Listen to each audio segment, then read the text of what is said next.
I used to think paranoia was a dirty word, something you hide in the back of your throat, swallow, and smile over.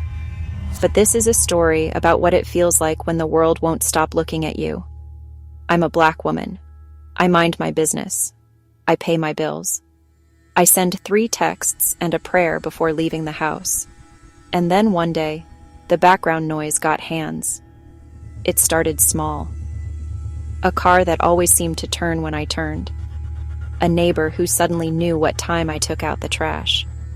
A notification from an account I didn't recognize that referenced a conversation I swore I only had in my kitchen. I tried to laugh it off. I tried to, "Nah, you trippin'." But the pattern kept stitching itself into my days like a thread I couldn't pull loose. A chorus of small things. You're being watched. People call it gangstalking, a phrase that lands heavy because it sounds like a movie and feels like a maze. For some, it's coordinated harassment, online mobs, doxing, the weaponization of whispers. For others, it's the slow erosion of trust, your own eyes negotiating with your own mind. Here's the truth I learned while standing in that fog. Feeling targeted can be real, even when explanations are complicated. Digital footprints get sold.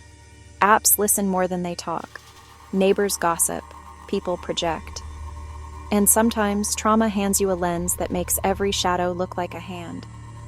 I won't lie. There were days my chest felt like an alarm clock I couldn't turn off. I'd walk into a store and swear the aisles were closing in. I'd hear laughter and think it was a laugh track to my life. Being a Black woman in America already asks you to hold your head high and your tongue still. When the gaze gets heavier, it can bend your spine. So I did 3 things. First, I documented. Dates, times, screenshots, license plates. Not to feed the fear, but to separate feelings from facts. Second, I built a circle. One friend who believed me. One who asked hard questions. One who knew tech. Together they became a mirror I could trust. Third, I got help. Therapy, because the nervous system is a city and mine had too many sirens. Digital hygiene, because privacy is a practice, not a product. And when lines were crossed, I reported it. Here's what shifted. The world didn't suddenly get kind, but I got steadier. I learned the difference between a coincidence and a campaign, between a glance and a threat, between being alone and being isolated. If you're listening and this sounds like you, breathe. You are not broken for noticing patterns. You are not crazy for wanting safety.